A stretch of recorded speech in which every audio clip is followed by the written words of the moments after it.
I guess to kind of start off things, Carlos has kind of been on a little fire here with Melaventura. Now this, what was it about this script though of Alina's and Rocks that caught y'all's eye and made y'all want to dive into this?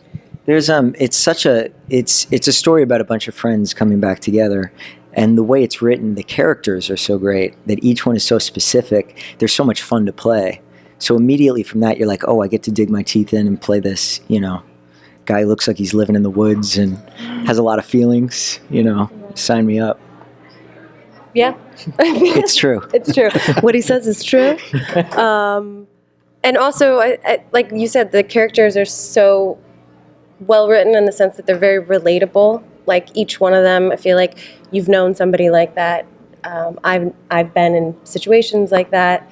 And for Annie specifically, that idea of that person that got away, but you always have a little unfinished business with. Yeah. I think that's something that you can relate to, especially that idea when you're so young and you think love is something, and then you get older and friendships and looking back on it might be a little different, or maybe it's the same, who knows? Yeah, I was amazed at the arcs that each character goes through. I mean, like this film isn't just about, Eric's character going through his finding. There's so many connecting tissues. Yeah, and there's something, like, I think everyone kind of has that experience of, like, what happens when you outgrow a friendship. What happens, there are people who you're friends with now, who if you met them now, you might not be, but you have this shared history. And what happens when the pressure of that is bursting at the seams? And that's kind of what happens, in the movie. It's got that kind of big, chilly kind of feel. Yeah, almost, it's a little darker, but I almost thought of like Suicide Kings, like all these guys in a room and trying to deal with it. I mean, obviously, Kenna and you and Allegra were there, and it was a little different. But can you talk about just the feeling that Carlos wanted to have of the film, how he talked to you guys on set about what he wanted to capture? Because his style is very interesting. His previous film had 4 friends who were going on an adventure, and this has that similar feel, but with that darker turn, I think. I think, maybe you correct me if you remember it differently, but I feel like I remember it different. No. Of course you don't. One of the coolest things about working with Carlos, I felt, was that he really trusted each of us. So what we brought, like, we would have conversations, basic conversations about, like, the character and what we think about them. And then we kind of got to do what we wanted to do. And within that, he would give, like, very minor adjustments, but there was this real, like, collaboration and, like, trust, which was really freeing as an actor. Because have you talked to Carlos? Do you know Carlos? Yeah. And Carlos is like, he kind of seems like he's thinking about like 30 different things. Yeah. And it takes a while, and then you realize, like, oh, he knows everything that's going on. Yeah. He knows every character, every moment, and he's actually hyper specific. But he kind of trusts you to come up with it, and then just gently guides you with what you need. Yeah, he's been around with the whole Rodriguez crew and all that for quite a while. Yeah.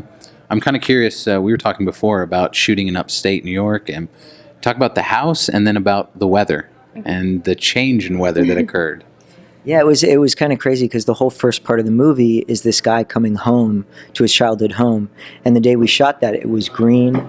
Hey. And joining us is Paul. Hi. Good to see you. Oh, well, I literally got off a plane, and then threw myself in the shower, douched, and now I'm here. That sounds great. Wonderful. Douche, I like that. There you go. Great. It's just the beginning. Yeah. How's it going? Great. Very well. When'd you get in? Last night. Very nice. Yeah. Very nice. Your delays too, right? Yes. I mean, my God. I know. Are we in the middle of the interview right now? We are in the middle of the interview. This is Paul. Yes. Best interview ever. The question that we are asked or getting right now is to talk about the weather and the fact that it snowed and all that good stuff. Yeah. It was. Yeah. I mean, there's no reason not to say this. I got the flu in the middle of shooting. Like what do we shoot in 12 days? 12 days. Yeah. And on day 6, I came down with the flu. Bad. Well, they forced you out to do some shoveling out there. They stuck you out in the cold. they stuck me out in the cold. I mean, I know it was all fun, but I mean that part wasn't fun. So that was really intense, and that's sort of like what I remember kind of most about it, actually. Yeah.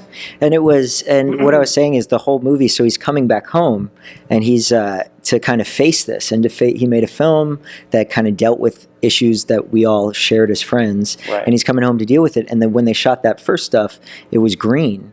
And then that night, we just got pummeled with a snowstorm that nobody was expecting. We woke up, it was about 3-4 feet of snow. And the whole moment when the movie changes and everything is kind of new, all of a sudden we're surrounded by that. And then it lasted right to the end of shooting and then was gone. So it was kind of, it was like... You couldn't ask for a more perfect gift from like the weather gods, Yeah. It adds so much to the movie, and in this sense of like isolation too, because that you have when you're stuck somewhere in a storm. It was awesome. Yeah. Yes. Yes. Yes. What was it like in that house though? Because the house seemed like it was massive. It had a lot of interesting shot choices that Carlos had with how he was shooting in the house. You'll talk about being able to have the feel of the house. I felt like it was his own character almost. Yeah. It really was. I mean, the design of that house, and we were in that house so much because it was freezing outside. So it kind of was one of those situations where it starts to feel like the movie you're making is the movie you're living in that situation, where it kind of is by accident all these things are happening. And that's a hard thing to pull off in a movie when you show up on a movie set and you look in people's eyes and you're like, this person's supposed to be my best friend or my lover or... and so often that doesn't happen, but everyone was so game in this group of actors. And we all became really close. Yeah. Really did. She might have met her boyfriend on this. Blowing up our spot. I don't know, gotta blow it up. Wow. I won't test that. I'll jump to Paul. Paul hasn't been here in a while. Paul, you're a New Yorker. What was it like for you? I mean, this is upstate New York, so I know it's not, your neck of the woods, but being able to at least stay in the state, not have to go anywhere crazy. Yes. Was it fun to be up there and experience that different side of New York for you? Yeah, no, it was fun. I'd actually shot a film maybe the year before up in the Hudson Valley. So there are definitely lots of like tax cutoff sort of situations there and whatnot. So lots of stuff is shot there now. But the film was set there as well. And did we already talk about how it was a play first? At second stage, the film was a play, which I auditioned for my role. A year before or something, and I fell in love with that script. I thought it was so brilliant. And then when this movie came around, I was just like salivating to be a part of it, and was extremely lucky to get the role and sort of make it my own. And more to your question, it's fun shooting in New York, even if it's not in New York City. The weather kind of fucked us, though. I mean, it looks gorgeous, but it was brutal. It was really brutal. Yeah. To go with what you're saying about it being a play first, correct, and that we were telling them earlier that the script seemed so rich and that there were so many arcs. Is that what attracted you to the play? That each character almost had its own, three acts in a sense. Yeah. Was that what you liked when you first auditioned? I think what kind of what Keith said about how I think we'd all sort of had experiences sort of similar to this in one way or another, and I don't know, it felt very real. It felt like, I remember like McKenna and Eric, in some of their love scenes, like, they met and 2 seconds later they were, getting dirty or something, so it was like, but more than that, I mean, to play yes, for mud. Sure. But no, there were just sort of like instant connections all around, like to both like the characters and to each other. Yeah. And again, we shot this thing in 12 days, kind of in a blizzard, and I had the flu. It was crazy. It's kind of insane that we actually finished it, to be totally honest. I agree. And it's like, it's the kind of thing of like when it was done, it was like, did that just happen? Yeah. And I didn't want it to be done. Yeah. Like I remember like getting on the plane coming back to LA being like, my life is never going to be as fun as that. It really felt like this like breakup of family. Like, yeah, it really did. Mm-hmm. So what was the toughest part then, other than the weather, like of the characters of the role? I mean, like you, for instance, Keith. I mean, you've played these kind of interesting, darker characters. I'm guessing you got into that role really easily. It's funny. It's because he was saying it was about a play, and I did readings of the play, and I think I did one reading, and then they offered me the play, and I couldn't do it because I was doing another project. And then the play went up. I didn't get to see the play, but then all of a sudden I get an email from Elena and saying this is a movie. And I talked to Carlos on the phone. I never read for it. I never auditioned. And it's like, I do this kind of part, though. I don't think I would get the offer to do this kind of part a lot. And it's so fun to do because he's, especially a character like that, he's kind of the truth teller. He can do and say whatever he wants. Everyone is kind of bound and held in, you know, and he's just Pandora's box. He just opens it all. Yeah. And that's the fun of it, to like dig your teeth in and just have complete freedom, you know, to do. Keith is my favorite part of the movie, easily. Why? Oh, stop. Well, because the character is so far from who he is, and yet like he was that person. Like when the cameras run, you know, not like a Philip Seymour Hoffman and Capote, where he's like staying in character in between takes. But I mean, he really kind of became this kind of scary, you know, fucked up guy, you know, and like, yeah, I don't know, you really like what you do in that film. My favorite part of the movie altogether. Thank you, Paul. I'm kind of angry that Joey Ice Cream in this character. You're kind of a nice guy. It kind of pisses me off. I know. I don't know why. The nicest, the most fun, and gives you the best life advice ever. I am paying them both a lot of money, like so much money. McKenna, what was it like? I mean, this is sort of a boys' club. Carlos likes these types of boys' club type movies. What was it like for you being a part of it and being a strong part of it? I loved your character. She had her own agenda to some extent. It was so much fun. But also because she didn't exist in the world of the play. Yeah. So that was really cool that I felt very lucky that they decided to add her for the movie. And I think it worked really well. And I feel like it didn't really feel like I was the only girl. I'm also a little bit of a tomboy. I grew up with brothers. We all got along so well. And what I take away most from it is that it felt like, to use a basketball analogy, which my dad always does, feels like I was playing hoops with like Michael Jordan every day. You know, like I would go to work and like everybody's performance was so awesome and fun and people were present that it was like pushing you to do better. And so it was just magic. It's like everything you could have wished for from it. It was really a film about acting for actors, which you don't always get. And I think that's because it was adapted so well from this beautiful play. Yeah. You know? I mean, it's so rare that it's like, I just remember when we were shooting it, anybody's eyes who I caught, I was safe. Yeah. Mm-hmm. You could look wherever and you could Especially find. that dinner scene. Yeah. That magical night. Yeah. It's like remembering it. Two Which nights. felt like just a blur of, are we awake? Are we asleep? It's freezing. It's freezing. I need sandwich. Man. What did y'all do, like, after y'all shut down for the day? Like, what was going on? Because I feel like that type of atmosphere.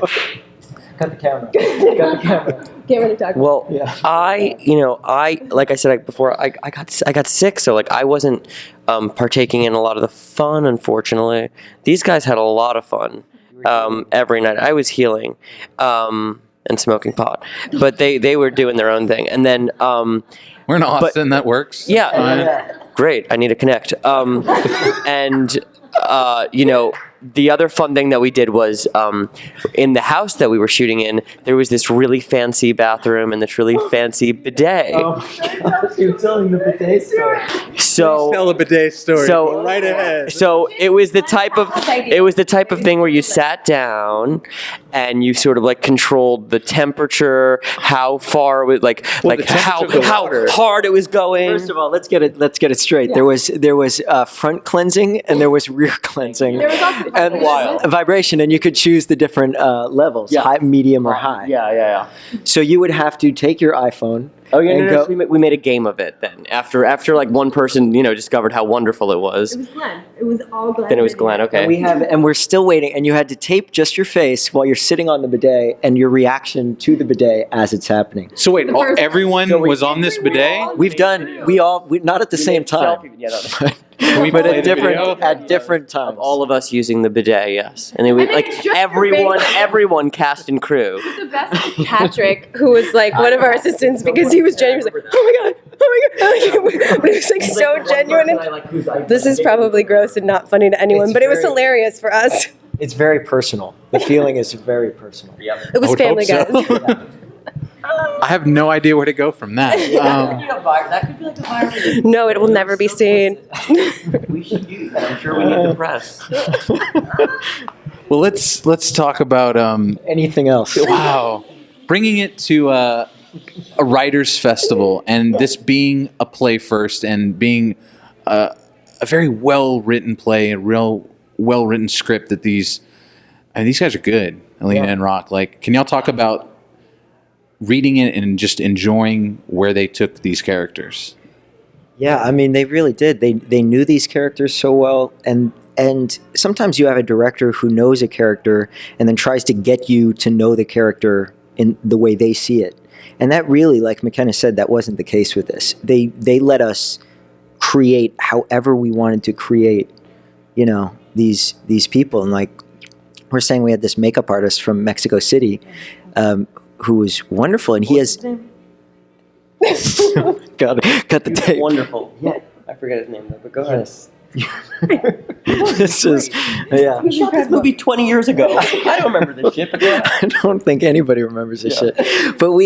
But like he had this whole idea, like these little touches that no one would see, and I wanted to have a neck tattoo, and so I asked him to have a neck tattoo, and he designed this beautiful drawing, this illustration of this tree that's dying, because so much of this play, kind of the undercurrent of my relationship with everyone else, is that I have no money, and these people are doing much better in their life than my character is, and the desperation that, you know, feeling completely and totally trapped. So this tree that he made has it looks like leaves falling off, but they're like tiny. It's so small, no one would ever notice it. It's little dollar bills Wow, that are flying off. you don't see that in that. Yeah, You don't see it, but it's the like a little thing like that is just, you know. You knew it. We would see it. Like it was. Yeah, it just adds to the whole experience of it.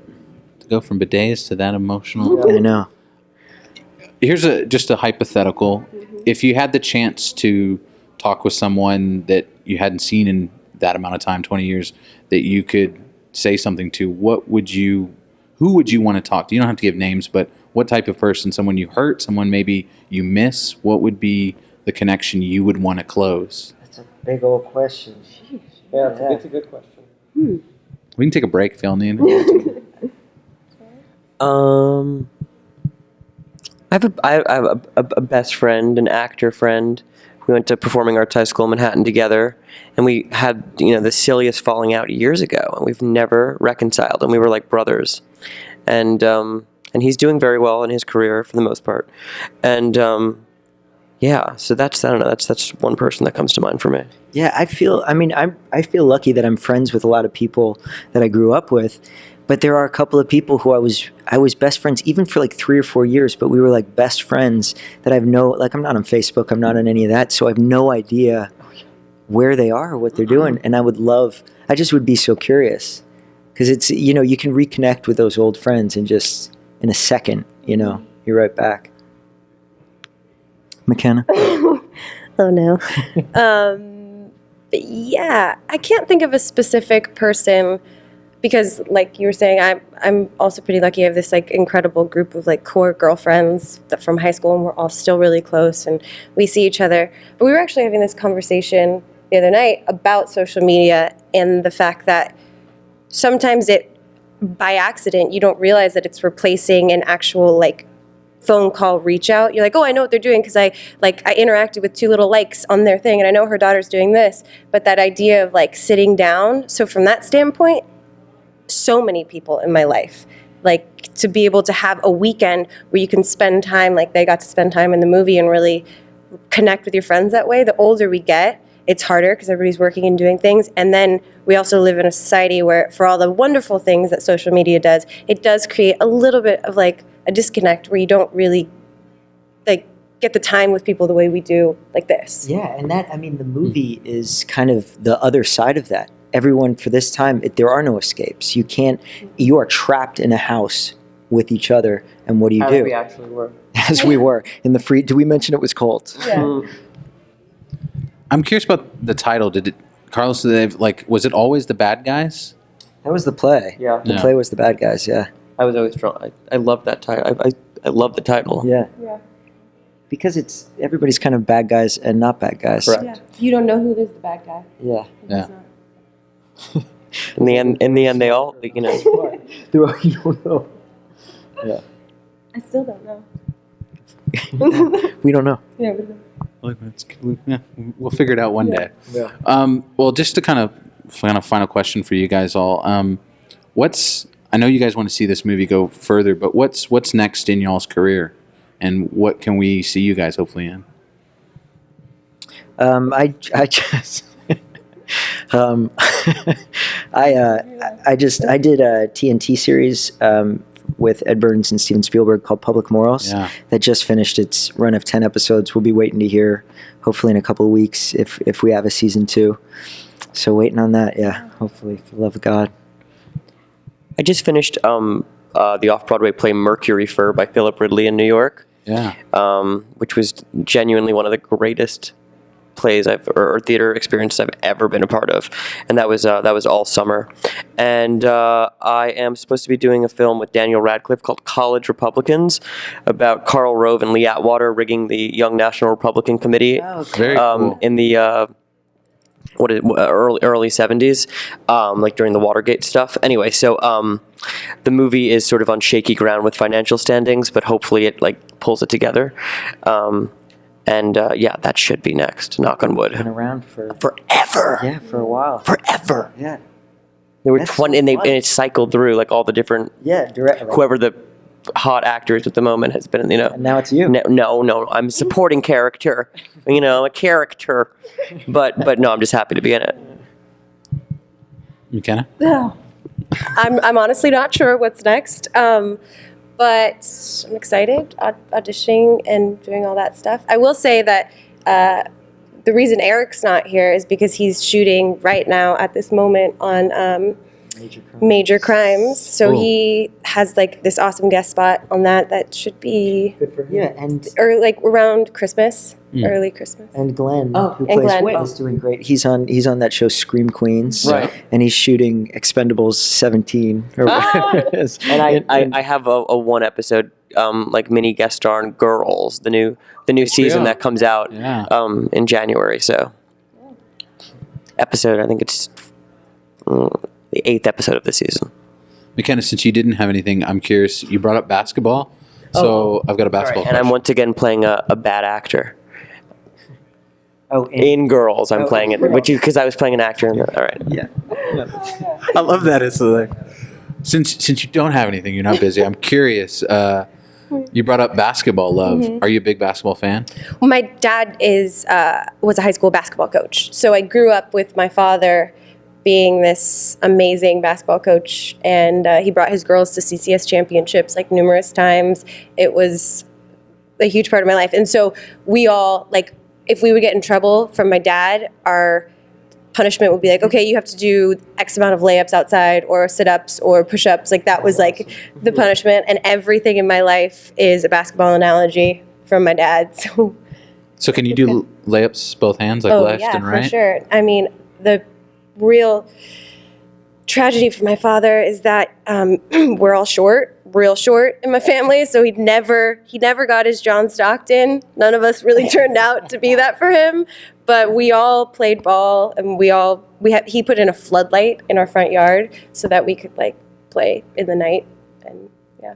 Well, John Stockton's one of my favorite players, and he's the ultimate bad guy because he could just steal shit from anyone. Yeah, he's Who's so your team? good. Who's your basketball team? Well, I mean, we live in Dallas, but I grew up a Spurs fan. Spurs fan. Um, I'm a Knicks fan. Terrible. 'Cause That's I hate sad. myself. Yeah, that's terrible. Yeah, I enjoy pain. Wow. Yeah. I think that's how we end it. Basketball love. Yeah. Perfect. Thank you guys so much. Thank Awesome, you. man. Thank you.